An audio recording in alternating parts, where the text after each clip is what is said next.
la Camanchaca, esa densa neblina marina que parecía querer devorarse el océano, envolvía la totalidad de la base naval de Punta Lobos. El aire, espeso y salado, se infiltraba hasta lo más profundo de los pulmones, dejando un rastro metálico en cada respiración. Cuando el motor de la lancha de desembarco que atracaba en el muelle finalmente se silenció, el único sonido que dominaba la isla era el graznido grotesco y persistente de los gaviotines, un lamento que golpeaba los oídos sin piedad.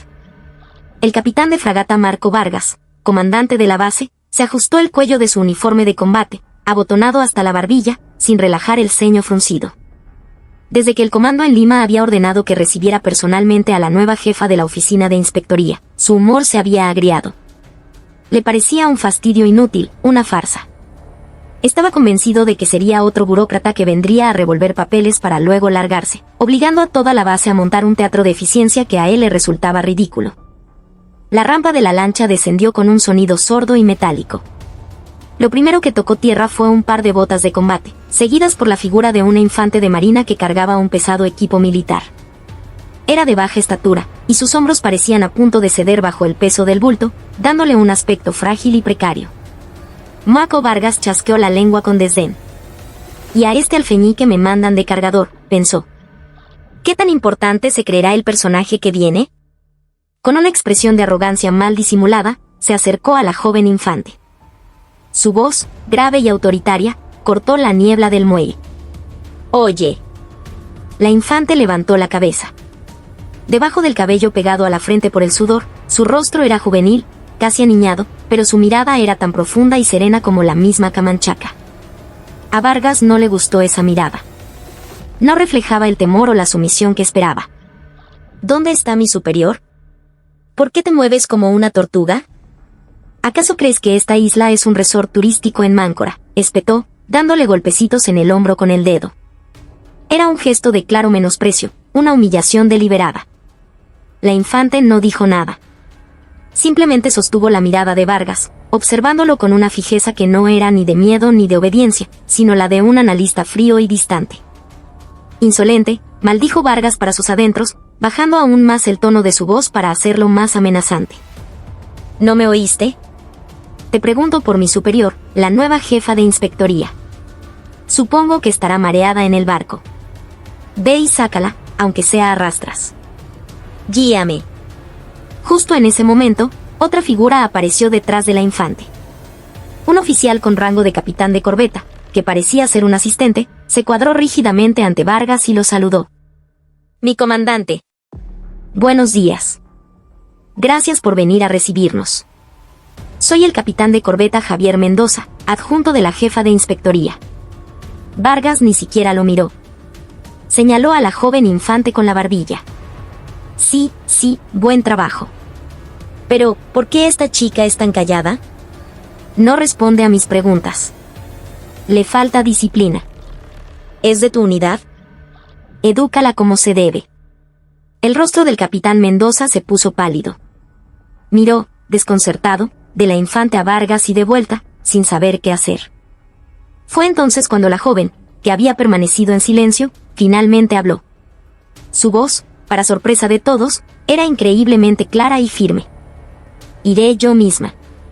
«¿Qué?», preguntó Vargas. La infante, con movimientos lentos pero precisos, se quitó la pesada mochila de los hombros y la dejó en el suelo. Luego, se giró hacia Vargas, se cuadró y ejecutó un saludo impecable. «Mi comandante». Coronel de Infantería de Marina Isabela Rojas, jefa de la Oficina de Inspectoría del Comando. A partir de hoy, daré inicio a una inspección exhaustiva de la unidad Punta Lobos. El aire del muelle pareció congelarse. Los ojos de Vargas se abrieron de par en par, llenos de una incredulidad total. La persona frente a él, pequeña, de aspecto joven, a quien había tratado como una simple cargadora, era la jefa de inspectoría del comando. Y además, una coronel. Su mente quedó en blanco. Fue un golpe directo a su orgullo, una profunda herida en el ego del hombre que gobernaba la base naval Punta Lobos como si fuera su feudo personal. El nombre, Isabela Rojas, no le era familiar, pero el impacto de que fuera una mujer era inmensamente mayor. Había oído rumores sobre una de las pocas mujeres oficiales en la historia de la Infantería de Marina que había comandado unidades de combate, pero nunca imaginó que se la encontraría cara a cara, y de esa manera. Isabela pasó junto a un Vargas petrificado y caminó hacia el vehículo de mando que esperaba en el muelle. Su mirada ya estaba en modo de trabajo, escaneando cada detalle del paisaje, las expresiones de los infantes, el estado decrépito de las instalaciones. Cada pieza de información era absorbida y procesada. La grosería del primer encuentro no le importaba en lo más mínimo. Al contrario, era el primer dato valioso que obtenía sobre el carácter de Marco Vargas y la realidad de su base. Para ella, la guerra ya había comenzado. Una guerra silenciosa, pero que prometía ser más feroz que cualquier cañonazo. Vargas, recuperándose tardíamente del shock, la siguió con el rostro endurecido como una máscara de piedra. En sus oídos, el graznido de los gaviotines resonaba ahora como una risa burlona, un eco siniestro en la niebla que se negaba a disiparse. La sala de control de mando de Punta Lobos estaba cargada de una tensión asfixiante. Con todos los oficiales de la base formados en rígidas filas, el capitán de fragata Marco Vargas presentaba el informe sobre el estado de la unidad. Su voz era tan autoritaria como siempre, pero un temblor casi imperceptible delataba su nerviosismo. Sentada en la cabecera de la mesa, la coronel Isabela Rojas, con los brazos cruzados, observaba la pantalla en silencio. Su mutismo pesaba sobre la sala más que cualquier reprimenda. La presentación era, en apariencia, impecable. Todas las cifras y estadísticas eran sobresalientes, los resultados de los entrenamientos, del más alto nivel del comando. Sobre el papel, la unidad Punta Lobos era una fortaleza inexpugnable, un cuerpo de élite invencible. Vargas pasó la última diapositiva y exhaló un suspiro de alivio interior. Con esto, pensó, la inspección de rutina debería pasar sin mayores problemas. Miró a Isabela con una expresión de confianza recuperada y dijo, con esto concluye el informe de la unidad Punta Lobos. Como puede ver, mi coronel, estamos listos para combatir y vencer en cualquier momento. Todas las miradas se clavaron en Isabela. Lentamente, ella descruzó los brazos y se puso de pie. Luego, recorrió con la mirada a cada uno de los oficiales, uno por uno, de manera pausada e inquisitiva. Su mirada era como un escáner de rayos X, capaz de atravesar los uniformes y las insignias para leer las intenciones ocultas de cada hombre. Varios de ellos tragaron saliva, visiblemente incómodos. Una presentación excelente, comandante, dijo Isabela, y sus primeras palabras fueron sorprendentemente suaves. Una leve sonrisa apareció en el rostro de Vargas, pero la frase que siguió la hizo añicos. Sin embargo, esto no es más que un montón de papeles. Los números se pueden inventar y los informes se pueden maquillar para que se vean bien. Un silencio glacial se apoderó de la sala. Isabela deslizó los dedos lentamente sobre la superficie de la mesa de reuniones. No he venido a esta isla a revisar documentos. He venido a diagnosticar el alma de esta unidad. La mirada en sus ojos, la forma de caminar de sus infantes, el olor de la comida en el rancho, incluso el hedor de las letrinas. Todo eso conforma el verdadero informe que medirá el estado de esta base. Miró directamente a Vargas y declaró, a partir de este momento, comienza la inspección a fondo de la unidad Punta Lobos. Ignoraré todos los procedimientos y formalidades establecidos. Veré lo que quiera ver y escucharé lo que quiera escuchar. Comandante Vargas, usted dedíquese a sus funciones y no imponga ninguna restricción a mis actividades. Esta es mi potestad y mi orden como jefa de inspectoría. Los músculos de la mandíbula de Vargas se contrajeron en un espasmo grotesco. Una extraña, una mujer, había invadido su reino y, delante de sus subordinados, estaba declarando una nueva ley. Su autoridad había sido completamente demolida. Apretó los puños con tanta fuerza que las uñas se le clavaron en las palmas, el dolor apenas suficiente para reprimir su ira. Entendido, respondió entre dientes. Cooperaré plenamente con sus actividades de inspección. Isabela asintió, satisfecha, y salió de la sala. Pero no se dirigió a las oficinas de mando, sino a las barracas más viejas y deterioradas de la base. Nadie esperaba ese movimiento. Su adjunto, el capitán Mendoza, la siguió, desconcertado, pero a ella no le importó. El cuartel apestaba a una mezcla de moho húmedo y sudor rancio. Isabela comenzó a abrir los casilleros de los infantes, uno por uno. Botas gastadas, una foto familiar descolorida, un dibujo torpe. Lo observó todo con atención. Entonces, en la esquina de un casillero, encontró un pequeño cuaderno viejo. Estaba lleno de anotaciones apretadas. No era un diario. Era el registro desesperado de supervivencia de un joven soldado, Fechas de abusos, descripciones de maltratos y los nombres de los agresores, todo meticulosamente organizado. Isabela cerró el cuaderno en silencio y lo devolvió a su lugar. Sus ojos brillaban con una frialdad gélida. Más allá de los papeles, el alma corrupta de la unidad acababa de mostrarle, por primera vez, su verdadero y putrefacto rostro. La inspección de Isabela Rojas era impredecible. No seguía ningún cronograma. Podía aparecer en la formación de la madrugada y, a mediodía, irrumpir en la cocina para cotejar los registros de alimentos. Por la noche, con el pretexto de hacer una ronda, visitaba los puestos de vigilancia para hablar a solas con los centinelas. Sus movimientos eran fantasmales, y Marco Vargas y sus secuaces sudaban la gota gorda tratando de averiguar dónde estaba y qué hacía. Sin embargo, Punta Lobos era una fortaleza que Vargas había construido y reforzado durante años.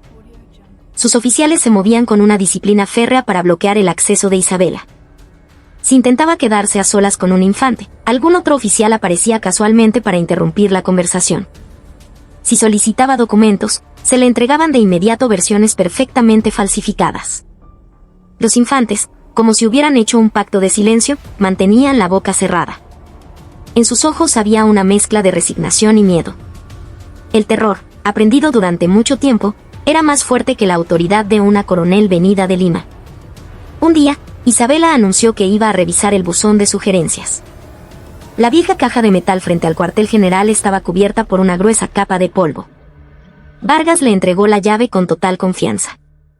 Sabía perfectamente que nadie nunca depositaba nada allí. Como puede ver, mi coronel, nuestros hombres no tienen quejas.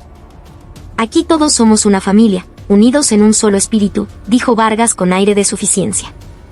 Isabela, sin responder, abrió el buzón. Estaba vacío. Incluso había telarañas en el interior. Pero ella, sin mostrar decepción, pasó la mano meticulosamente por el interior de la caja. La punta de sus dedos tropezó con algo. Atrapado en la rendija donde se unían el fondo y una de las paredes laterales, había un trozo de papel diminuto, doblado varias veces. Era tan pequeño y estaba tan hábilmente escondido que era imposible encontrarlo a menos que se buscara a propósito. Con unas pinzas, sacó con cuidado el papelito y lo desdobló. En su interior, escrita con lápiz y con una fuerte presión, había una sola frase: los chanchos del almacén detrás del rancho comen demasiado. La mirada de Isabela se agudizó. Chanchos. La jerga militar para referirse a los corruptos que robaban los suministros. Esto no era una simple queja. Era una denuncia anónima, un acto de valentía que ponía en riesgo al autor. Guardó el papel en su bolsillo en silencio y cerró el buzón como si nada. Está impecable. Un mantenimiento excelente, dijo, dedicándole a Vargas una sonrisa apenas perceptible. Vargas sintió un escalofrío recorrerle la espalda al ver esa sonrisa. Esa noche, Isabela le dio una orden secreta a su adjunto, el capitán Mendoza: investigar los registros de entrada y salida de víveres de los últimos meses, el inventario real de los alimentos recibidos y las transacciones de los restaurantes civiles cercanos a la base. La primera grieta finalmente había aparecido en el monolítico cartel del silencio. E Isabela estaba decidida a escarbar en esa pequeña fisura con una tenacidad implacable hasta derrumbar la fortaleza entera.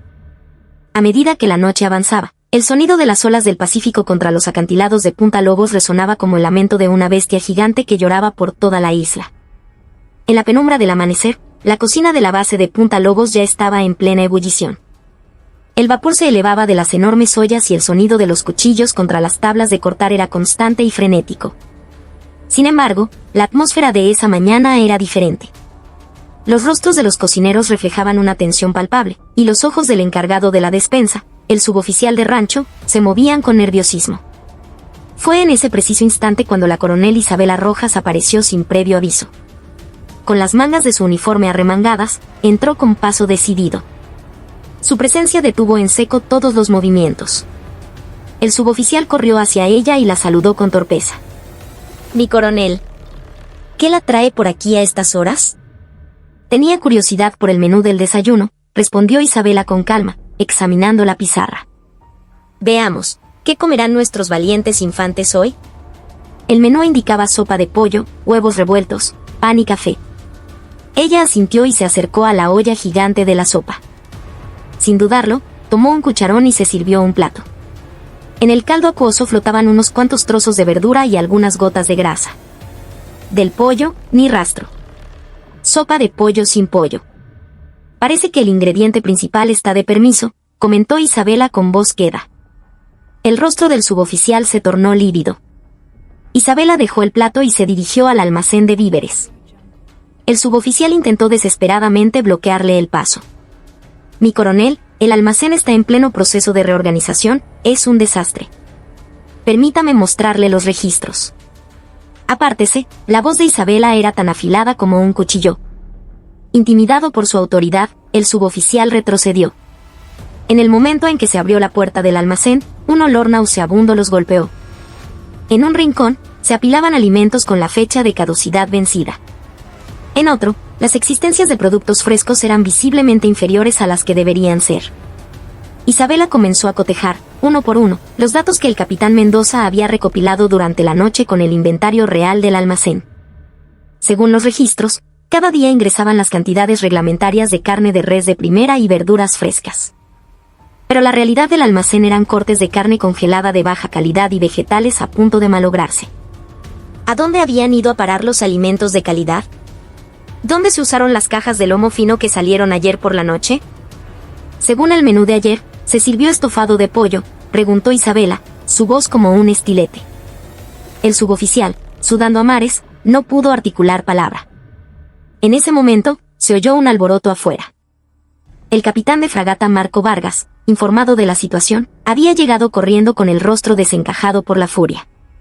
Coronel Rojas. ¿Qué significa esta falta de respeto? Irrumpir en mis instalaciones sin el debido procedimiento y amedrentar a mis subordinados es un claro abuso de autoridad, gritó Vargas. Isabela, sin pestañear, se enfrentó a él. ¿Abuso de autoridad? Dígame, comandante, ¿bajo la autoridad de quién se desvían los alimentos que deberían ir a la boca de sus soldados para venderlos a un restaurante civil? Isabela le entregó un fajo de papeles. Contenían un registro detallado de los víveres de alta calidad que salían de Punta Lobos y terminaban en una cevichería de la caleta cercana llamada El Ancla Dorada. La propietaria de ese restaurante era la esposa de Marco Vargas.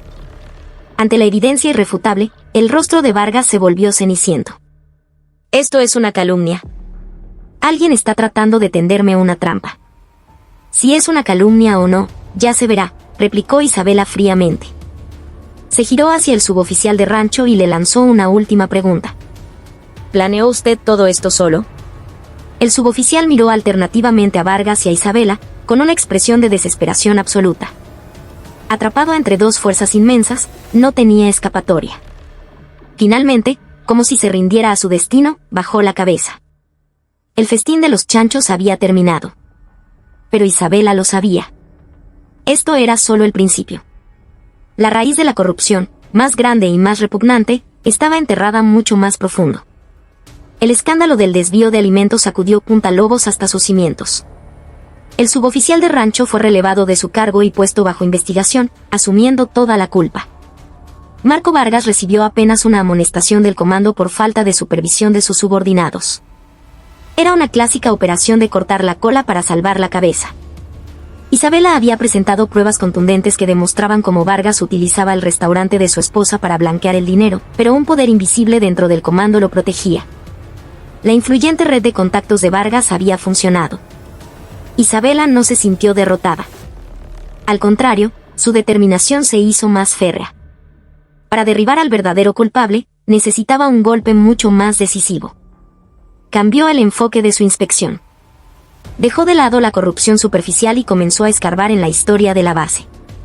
Solicitó los registros de todos los incidentes ocurridos en Punta Lobos durante las últimas décadas: heridos en entrenamiento, accidentes con armas, deserciones, suicidios. Entre las montañas de archivos amarillentos, pasaba las noches buscando algo, cualquier cosa. Fue entonces cuando un expediente llamó su atención. Un incidente ocurrido hacía muchos años, cuando Vargas era un joven alférez de fragata, no en Punta Lobos, sino en otra base en la isla San Lorenzo. La muerte de un infante de marina. La causa oficial de la muerte: accidente por descarga accidental de arma de fuego debido a negligencia personal. Según el informe, el soldado se había disparado accidentalmente mientras limpiaba su fusil después de un entrenamiento. Un tipo de accidente tristemente común. El caso se había cerrado de forma clara y rápida. Pero Isabela no podía apartar la vista del expediente. Algo no encajaba. Las declaraciones de los testigos presenciales eran idénticas, como si una sola persona las hubiera escrito, sin variar ni una coma. Eran tan perfectas que resultaban sospechosas. Y el nombre del soldado fallecido, Luis Quispe. Isabela susurró el nombre. No le era desconocido. Recordó el cuaderno que había encontrado días antes en el viejo cuartel. En la última página, escrito con letra apenas visible, estaba el nombre, no terminar como Luis Quispe. Un escalofrío recorrió a Isabela. Los dos casos no estaban separados. La tragedia del pasado seguía proyectando su sombra sobre el presente, infundiendo miedo en otro soldado. Inmediatamente, se puso a buscar la información de contacto de la familia del fallecido Luis Quispe. No fue fácil. Había pasado mucho tiempo y la familia, herida y con una profunda desconfianza hacia las Fuerzas Armadas, vivía aislada.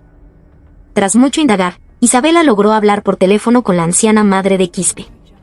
Al principio, la mujer se mostró recelosa al saber que hablaba con una oficial, cerrándose en banda. Pero la voz sincera de Isabela, expresando su deseo de descubrir la verdad sobre la muerte de su hijo, la conmovió. Y la madre comenzó a desenterrar una historia que había mantenido sepultada durante años. Mi Lucho no era un chico descuidado. Era tan meticuloso, tan bueno. Me llegó una carta suya, poco antes de que muriera. Decía que si algo le pasaba, la abriera. Que ahí estaba la verdad sobre algo injusto. Pero esa carta nunca llegó a mis manos. En la base me dijeron que se había perdido. La voz de la madre era un grito ahogado por el dolor. La carta perdida. Isabela lo supo al instante. En esa carta estaba toda la verdad. Y alguien había ocultado esa verdad deliberadamente. Colgó el teléfono y miró por la ventana el oscuro mar que rodeaba la base. El sonido de las olas le pareció el lamento de aquel joven soldado muerto hace tanto tiempo. Su inspección ya no era una simple investigación de corrupción. Se había convertido en una lucha por desenterrar la verdad oculta tras la muerte injusta de un soldado. Y al final de ese camino de mentiras se encontraba el oscuro pasado de Marco Vargas. El caso de la muerte del infante Luis Quispe se había apoderado por completo de la mente de Isabela. Solicitó oficialmente al comando el acceso total al expediente del caso para una nueva investigación. La respuesta fue un portazo en la cara. Alegando leyes de secreto militar, se le informó de que los expedientes de casos cerrados no podían ser consultados y que una reapertura era imposible. Incluso el comando estaba ocultando algo. La misma red que protegía a Vargas había sellado también los crímenes de su pasado. Isabela no retrocedió. Poniendo en juego su propio cargo, presentó una petición formal directamente a la Inspectoría General del Ministerio de Defensa. En ella, argumentaba que la capacidad de autorregulación de la Infantería de Marina estaba comprometida y que si no se esclarecía la verdad de un caso encubierto, la confianza en toda la institución se desmoronaría. Su acción era una apuesta arriesgada que la enemistaba con toda la cúpula de la Marina. Sus colegas murmuraban que se había vuelto loca. Sus superiores la presionaban para que desistiera. Tras varios días de una tensa guerra de nervios, un documento clasificado del ministerio llegó a manos de Isabela. Autorización de acceso restringido. Venía con una severa advertencia. La información no debía filtrarse bajo ninguna circunstancia a nadie ajeno a los implicados. Isabela por fin tuvo en sus manos el grueso expediente sellado. Pasó toda la noche leyéndolo. Con cada página que pasaba, la ira y la tristeza se arremolinaban en su interior. Los registros estaban manipulados de una forma aún más burda de lo que había imaginado. El día del incidente, la unidad había tenido un entrenamiento de tiro nocturno. Luis Quispe había sido asignado a la tarea de mantenimiento de los blancos. Durante el entrenamiento, se desató un aguacero torrencial y la sesión se suspendió abruptamente. El informe oficial decía que Quispe no escuchó la orden de retirada y se quedó solo limpiando su fusil, momento en el que ocurrió el accidente. Pero Isabela encontró inconsistencias por todas partes. El oficial al mando en el campo de tiro era el entonces alférez Marco Vargas. ¿Por qué dejó a un soldado solo en medio de una tormenta? ¿Cómo se transmitió la orden de retirada? Las declaraciones de los testigos afirmaban que Vargas dio la orden a viva voz y que todos la oyeron. Pero, ¿era realmente posible escuchar una orden a gritos en un campo de tiro nocturno bajo una lluvia torrencial? ¿Por qué no había registros de las comunicaciones por radio? La duda más crucial estaba en el informe de la autopsia. La causa de la muerte fue una herida de bala penetrante en la cabeza. Sin embargo, al final del dictamen del forense, había una nota adicional, escrita en letra muy pequeña: no se detectaron residuos de pólvora en las manos del fallecido. Esta era la prueba definitiva. Significaba que era extremadamente improbable que él mismo se hubiera disparado. Alguien había minimizado intencionadamente este hecho crucial y lo había escondido en un rincón del informe. Entre la pila de documentos, Isabela encontró una vieja fotografía en blanco y negro. La foto de la escena del crimen. Un joven soldado yacía en el suelo embarrado. A su lado, de pie con una expresión aturdida, un joven alférez Marco Vargas. Isabela miró fijamente los ojos de Vargas en la foto. No reflejaban tristeza ni conmoción, sino una ansiedad y un miedo extremos. Estaba ocultando algo. Un error fatal o una verdad espantosa. Isabela cerró el expediente. La mayoría de las piezas del rompecabezas encajaban. Solo faltaba un testigo vivo que pudiera corroborar la verdad de aquel día. Desplegó la lista del personal de la unidad de esa época. Decenas de nombres. Alguien entre ellos debía saberlo. Alguien debía recordar qué ocurrió realmente en el campo de tiro aquella noche de tormenta. La lista de personal adjunta al expediente le dio a Isabela una nueva pista. Comenzó a rastrear las direcciones actuales de los veteranos de esa unidad, uno por uno. La mayoría se había reinsertado en la sociedad y llevaba una vida normal. Isabela intentó contactarlos, pero las respuestas fueron frías y evasivas. Se mostraban reacios a hablar de sus días en el servicio militar, y en cuanto mencionaba el nombre de Luis Quispe, colgaban el teléfono como si se hubieran puesto de acuerdo. Una presión invisible o un trauma antiguo le sellaba los labios. Isabela no se rindió y se centró en el último nombre de la lista: Carlos Vega. Era un compañero de la misma escuadra que Luis Quispe. Su dirección estaba en una pequeña ciudad portuaria no muy lejos de Punta Lobos. Isabela se tomó unos días de permiso y fue a buscarlo discretamente. Carlos Vega trabajaba como cocinero en una pequeña cevichería del puerto. El paso de los años había surcado profundas arrugas en su rostro y su mirada era opaca, como si estuviera resignado a algo. Cuando Isabela se presentó como coronel de la Inspectoría de la Marina, el cuchillo que sostenía cayó al suelo con estrépito. ¿Por qué ahora? ¿Por qué quiere remover ese asunto otra vez? La voz de Vega temblaba violentamente. Retrocedió, desconfiado. Quiero preguntarle sobre la muerte del infante Luis Quispe. Quiero saber la verdad de lo que pasó ese día. La verdad, replicó. No existe tal cosa. Fue un accidente, eso es todo. Así es como todos lo sabemos, y así es como debemos vivir.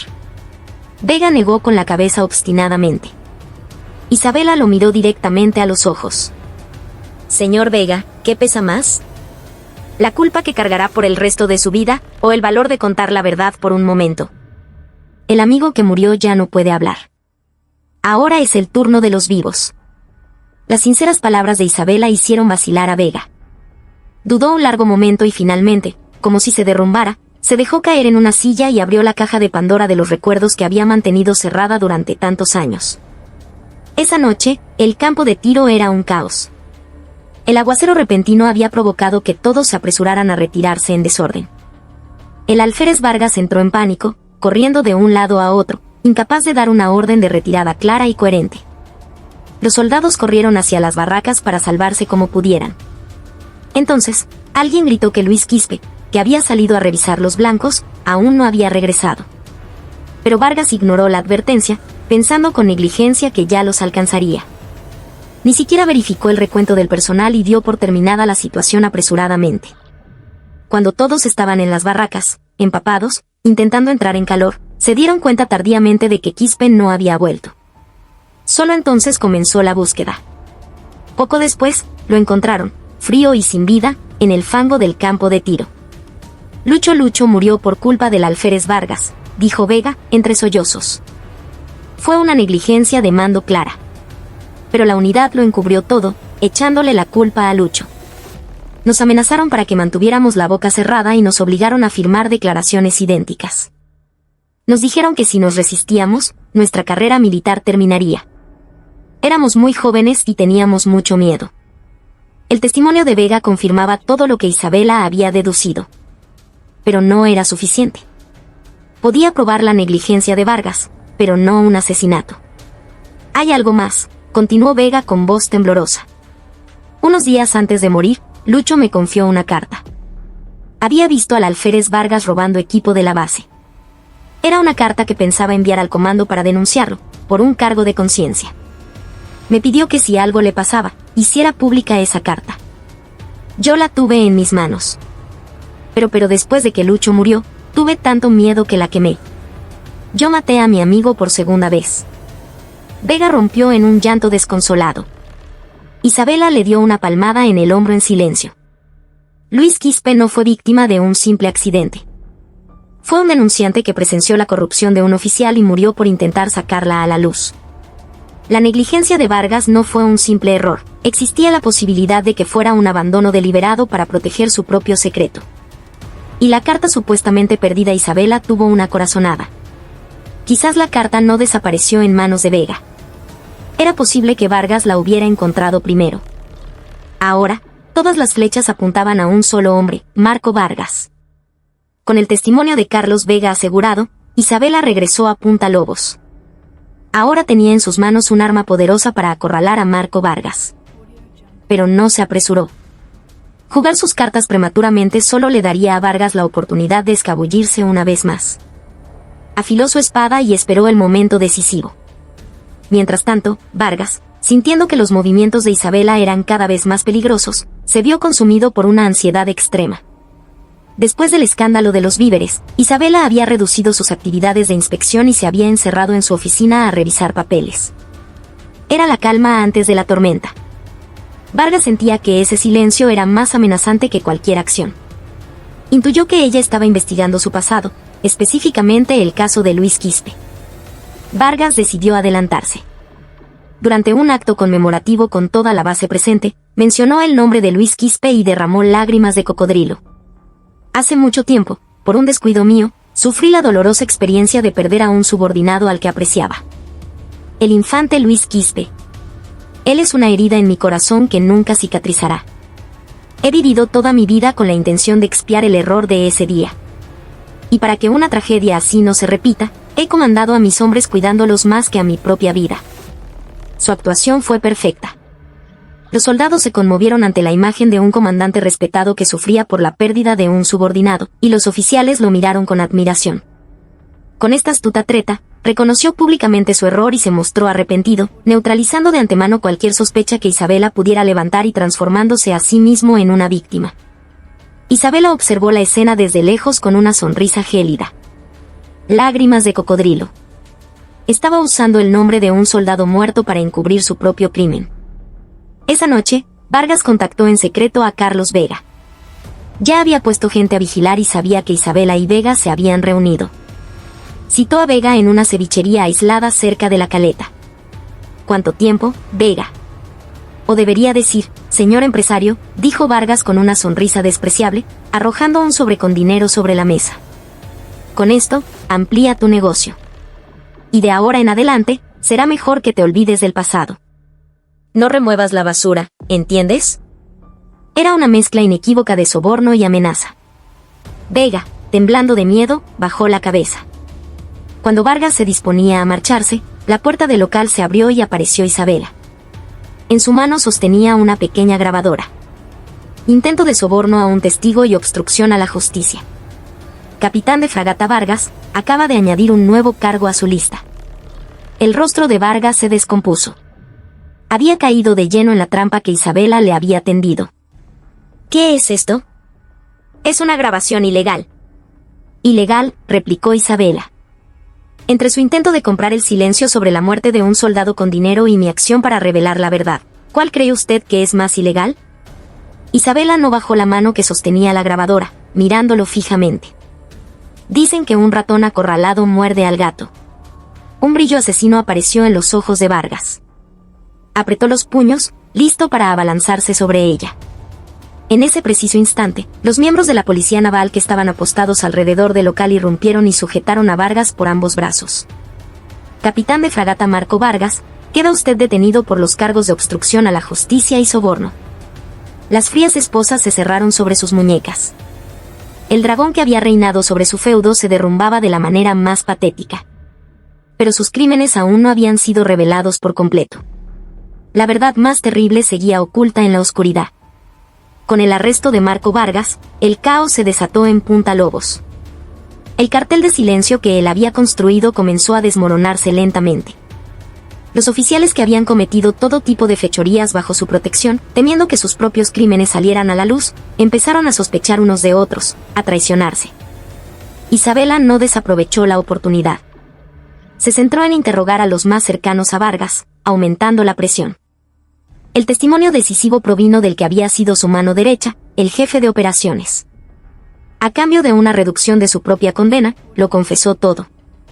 Toda la verdad de lo que ocurrió la noche en que murió Luis Quispe. Según su testimonio, después de que Quispe descubriera el robo de equipo por parte de Vargas, fue a enfrentarlo y le pidió que se entregara. Pero Vargas, en lugar de eso, lo amenazó para que guardara silencio. La noche del entrenamiento de tiro, cuando se desató la tormenta, Vargas vio una oportunidad. Retrasó deliberadamente la orden de retirada para dejar a Quispe aislado en el campo de tiro. Era un plan cobarde para intimidarlo y forzar su silencio. Pero, en contra de sus expectativas, Quispe no cedió. Aislados en el campo de tiro, se desató una violenta pelea entre los dos. En medio del forcejeo, Vargas le arrebató el fusil a Quispe y le disparó. El sonido del disparo se ahogó con el estruendo de la lluvia. Vargas entró en pánico al darse cuenta de que había matado a un soldado con sus propias manos. Tardíamente, comenzó a manipular la escena para que pareciera un accidente. Puso el fusil en las manos de Quispe, intentando que pareciera un suicidio o un disparo accidental. Luego, regresó a la base y, con total sangre fría, informó de la desaparición de Quispe y organizó un equipo de búsqueda, mostrando una dualidad monstruosa. Con todas las declaraciones en su poder, Isabela se enfrentó a Vargas en la sala de interrogatorios. Él seguía negando los cargos, clamando su inocencia. El jefe de operaciones ha confesado todo, dijo Isabela con frialdad. Cómo llevó a Luis Quispe a la muerte, cómo manipuló la escena del crimen y cómo nos engañó a todos. El rostro de Vargas se endureció por un instante, pero luego soltó una risa burlona. Ese cobarde está intentando salvar su propio pellejo a mi costa. ¿Tienes pruebas? ¿Tienes alguna prueba de que yo maté a alguien? Isabela, en silencio, deslizó un papel sobre la mesa. Era una carta vieja y descolorida, la que había estado escondida en el antiguo expediente del caso. La última carta que Luis Quispe intentó enviar a su madre. La misma carta que Carlos Vega había testificado haber quemado. ¿Cómo está esto aquí? La voz de Vargas tembló. Sus ojos estaban fijos en la carta, incapaz de apartar la mirada. Según el informe, fue encontrada al limpiar el casillero de Quispe. Pero usted, en lugar de entregarla a la familia, la ocultó secretamente en el expediente del caso. ¿Por qué? Porque esta carta contenía la denuncia de sus actos de corrupción. Para hacer desaparecer esta carta, llevó a Quispe a la muerte y, para destruir la evidencia, la enterró en lo más profundo de un archivo, explicó Isabela, levantando la carta. Esta carta es la última pieza del rompecabezas, la que prueba su motivo para matar a Luis Quispe.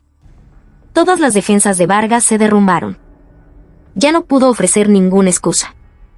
El peso de la culpa que lo había oprimido durante décadas se reflejó en su rostro. Se desplomó sobre la mesa, rompiendo en un llanto gutural, monstruoso. No era un llanto de arrepentimiento, sino el rugido de desesperación de quien lo ha perdido todo. Su castillo de mentiras, construido sobre la vida de un joven soldado y mantenido durante años, se había derrumbado por completo ante una simple carta. Con la confesión de Marco Vargas, toda la verdad salió a la luz. Fue acusado de homicidio, obstrucción a la justicia, abuso de autoridad, malversación y una letanía de otros delitos, y fue sometido a un consejo de guerra. Todos los actos de corrupción y abuso que cometió en Punta Lobos fueron expuestos, y los numerosos oficiales implicados con él también enfrentaron la justicia.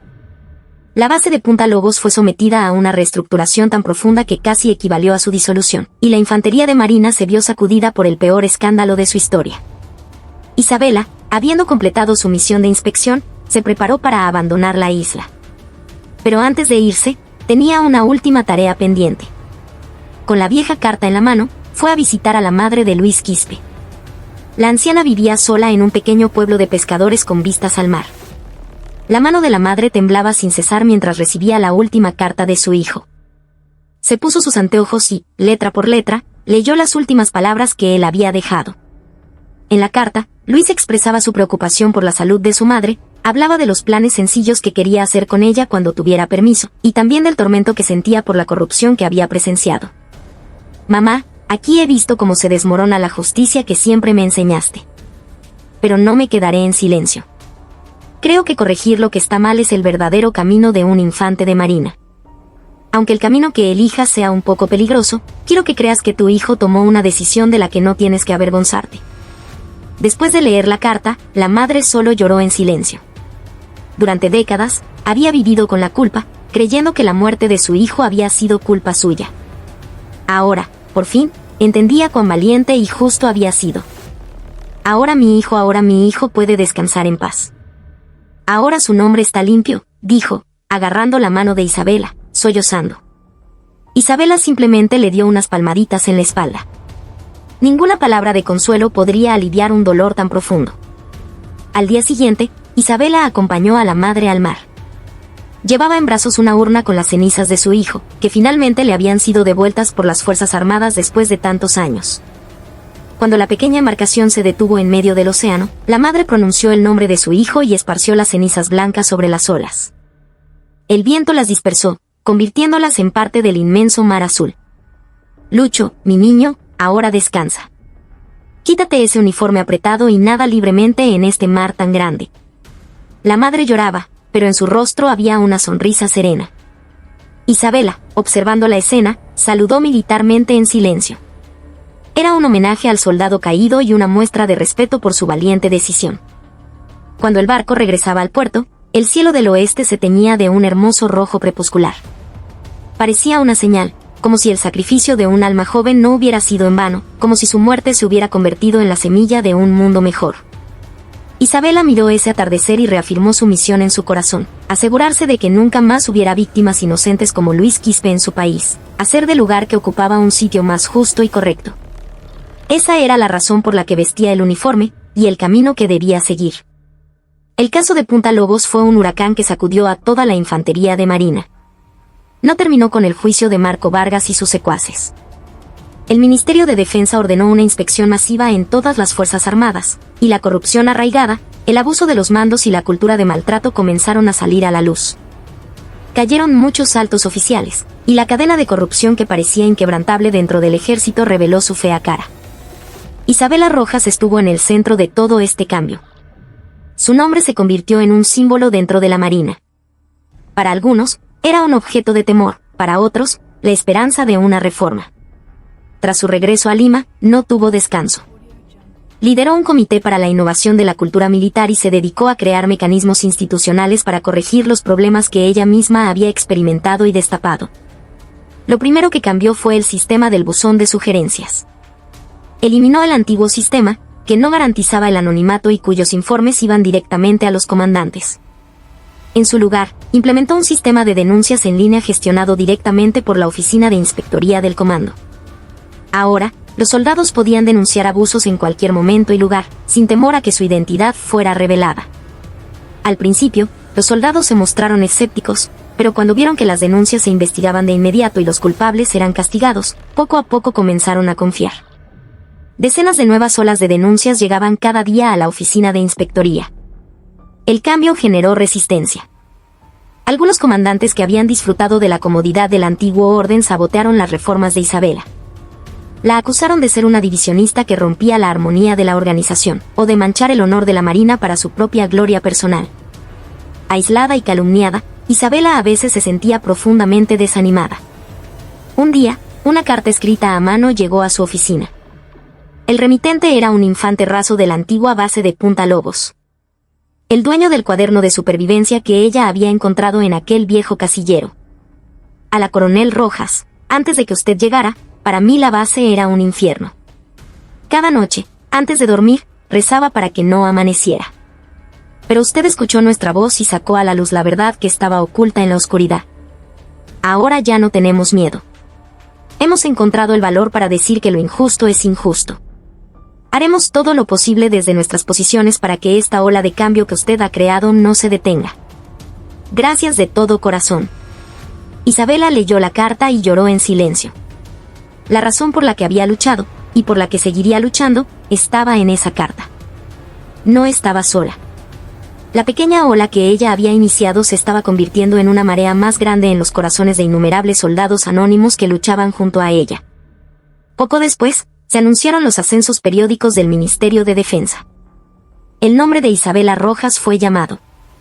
La coronel de Infantería de Marina Isabela Rojas es promovida al grado de contraalmirante. En ese momento nacía la segunda mujer en alcanzar el almirantazgo en la historia de la Marina de Guerra del Perú. Su ascenso no fue solo un logro personal. Fue un evento simbólico a través del cual las Fuerzas Armadas declaraban al mundo su voluntad de cambio y reforma.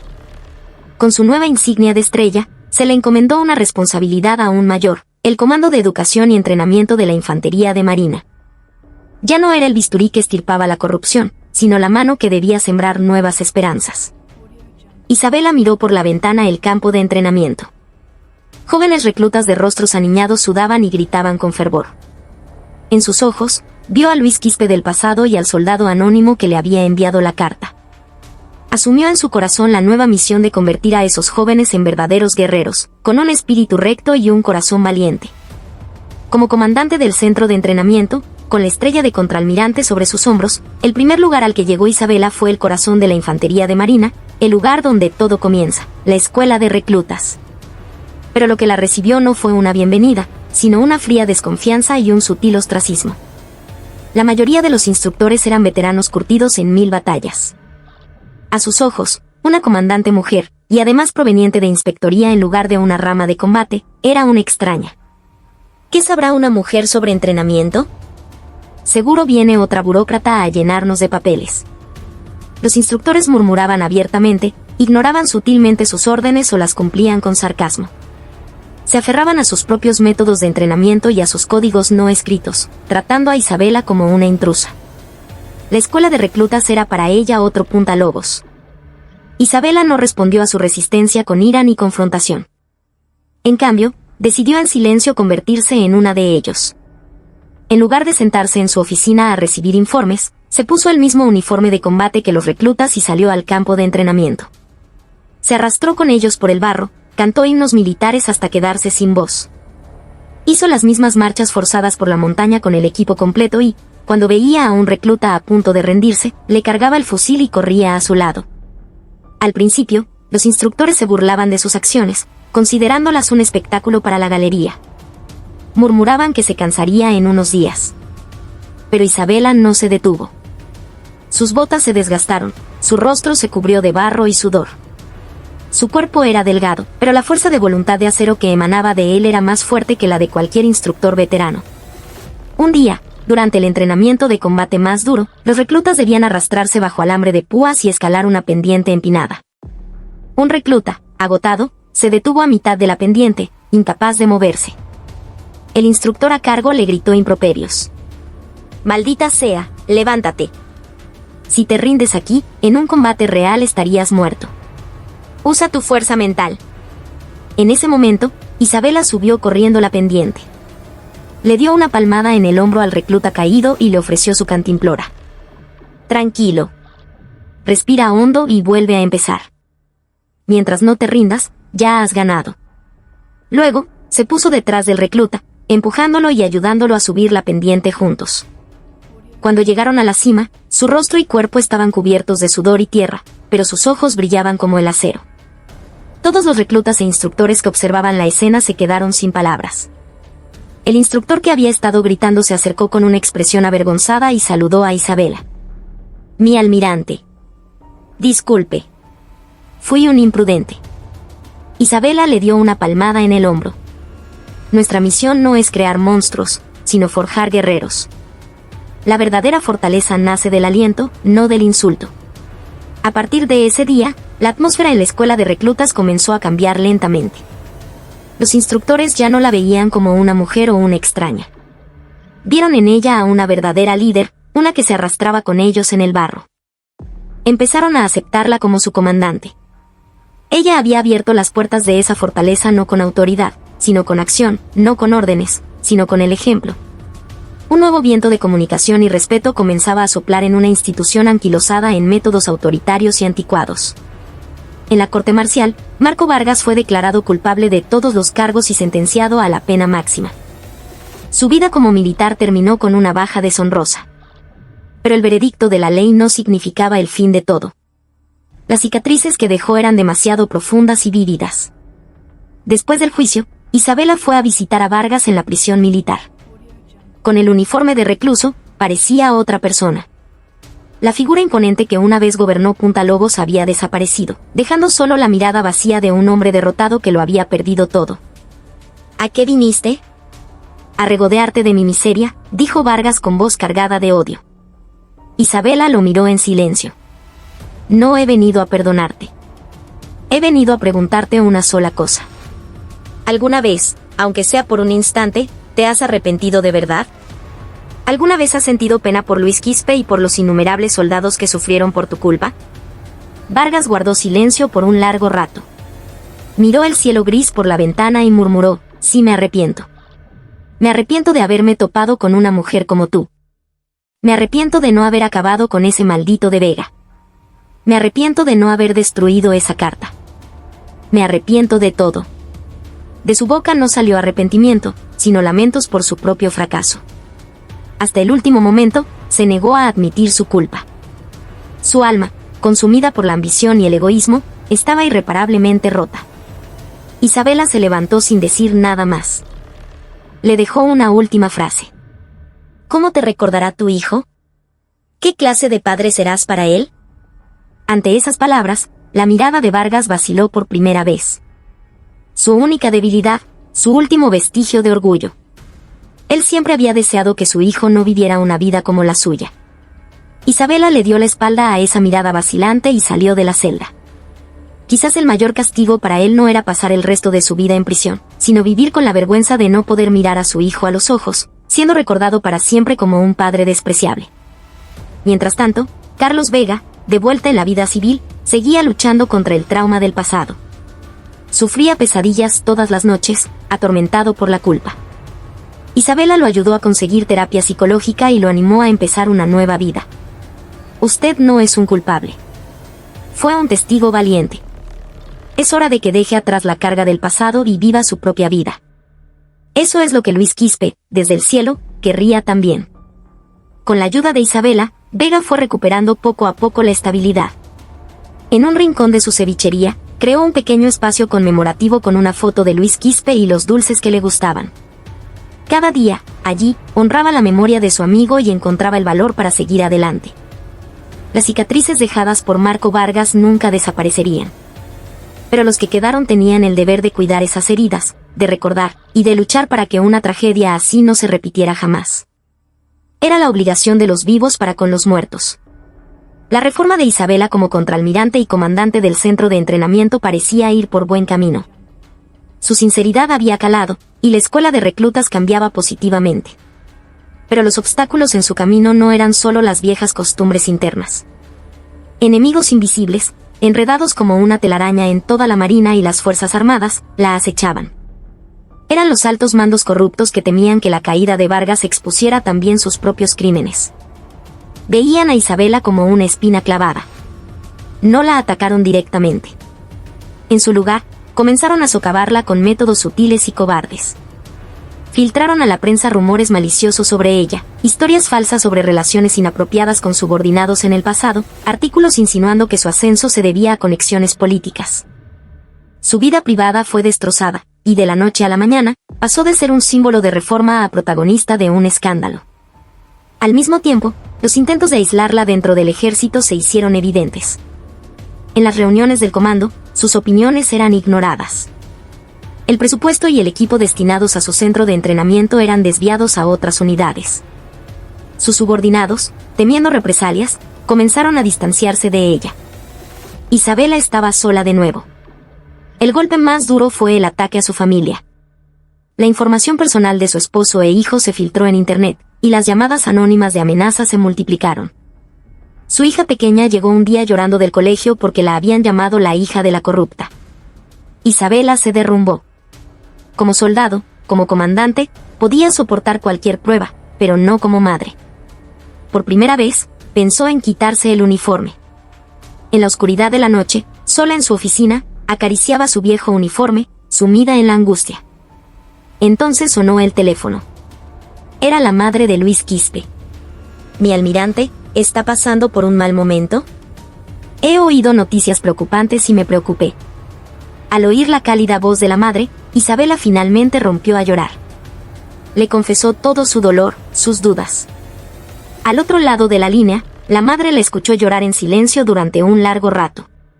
Luego, dijo en voz baja: «Mi almirante, dicen que cuanto más oscura es la noche, más cerca está el amanecer. Mi Lucho le está cuidando desde el cielo. Por favor, no se rinda. Usted no está sola». Las palabras de la madre le dieron más fuerza que cualquier otro aliento. Isabela se secó las lágrimas y se levantó. No podía rendirse. Por las innumerables madres de los Luis Quispe que creían en ella, y por su propia hija, a quien le debía un mundo mejor. A la mañana siguiente, Isabela se presentó en el campo de entrenamiento con una postura más erguida que nunca. Sus ojos habían recuperado su brillo acerado. Las calumnias y los ataques continuaron, pero ya no la hicieron vacilar. Creía en su verdad y en la justicia de su reforma. Y sabía que, aunque llevara tiempo, la verdad siempre prevalecería. La batalla contra los enemigos invisibles no había hecho más que empezar. Y ella no retrocedería en esta larga y solitaria lucha. Los ataques de los enemigos invisibles contra Isabela fueron implacables, pero al final no pudieron doblegar la fuerza de la verdad. Se descubrió, gracias a un denunciante interno con conciencia, que detrás de la campaña de desprestigio estaban los más altos generales implicados en el caso Vargas. El ejército sufrió otra gran purga, y las últimas raíces de la corrupción fueron arrancadas. El liderazgo de Isabela, habiendo superado todas las adversidades, se consolidó aún más. Pasó el tiempo, y llegó el día de la ceremonia de graduación de la primera promoción bajo el mando de Isabela. En el patio de armas, los rostros de los nuevos infantes de marina rebosaban confianza y orgullo. No era la mirada de terror forjada en la violencia y el abuso del pasado. Era la mirada orgullosa de quienes habían superado sus propios límites para convertirse en verdaderos guerreros. Isabela subió al estrado y comenzó su discurso. Hoy no les diré que se conviertan en los infantes de marina más fuertes. En su lugar, les pido que se conviertan en los más justos. La verdadera fortaleza no proviene de la fuerza bruta, sino del coraje para resistir la injusticia. Proviene de un corazón cálido que no ignora el dolor de un compañero. El mundo que encontrarán en sus unidades a veces será injusto y difícil. Cuando eso ocurra, recuerden el sudor y las lágrimas de este lugar. Ustedes no son simples armas, son el escudo viviente que protege el corazón del Perú y la justicia misma. Cuando terminó su discurso, el patio estalló en un estruendo de aplausos y vítores. Los reclutas mostraban un respeto sincero hacia su comandante. Al finalizar la ceremonia, un recluta se acercó a Isabela y le entregó una carta arrugada. «Mi almirante, gracias. Gracias a usted, estoy orgulloso de ser un infante de marina». Isabela abrió la carta. En su interior, con letra torpe, estaba escrito: «Yo soy de la misma caleta donde estaba la base Punta Lobos». De niño, los infantes de marina que veía eran un objeto de terror. Pero al verla a usted, empecé a soñar de nuevo. Yo también quiero ser como usted, un verdadero soldado que protege a los débiles y defiende la justicia. Isabela apretó la carta contra su pecho, conteniendo la emoción. La pequeña semilla que había plantado en aquella isla remota ahora estaba germinando, creciendo como un nuevo árbol de esperanza. Su mirada se posó en un hombre de mediana edad que estaba a un lado del patio. Era Carlos Vega, el dueño de la cevichería. Sonreía en silencio mientras observaba a los jóvenes infantes. A su lado, la madre de Luis Quispe sostenía un retrato de su hijo. En su rostro ya no había tristeza, sino orgullo y paz. Isabela inclinó la cabeza hacia ellos en un gesto de respeto silencioso. Cuando todos los actos terminaron, subió sola a una colina con vistas al mar. A lo lejos, sobre el horizonte, un sol radiante se levantaba. Punta Lobos, la base que una vez estuvo atrapada en una densa niebla y en la sombra de la oscuridad. Su nombre ya no existía, pero la pequeña llama de cambio que comenzó allí se había convertido en una antorcha gigante que iluminaba a todas las Fuerzas Armadas del Perú. Isabela miró el sol naciente y saludó en silencio. Era una despedida del dolor del pasado